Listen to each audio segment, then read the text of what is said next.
For our bird dog exercise, we want to think about maintaining a flat back. You're going to push one leg out and away. Bring the opposite arm up overhead and come back down. And then the other side, push your leg away first, lift up, and then reach with your arm and come back down. And we're coordinating this with our breathing out. So you'll take a deep breath in, and as you breathe out,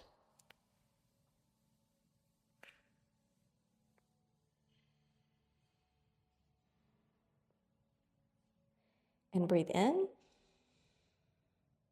and out.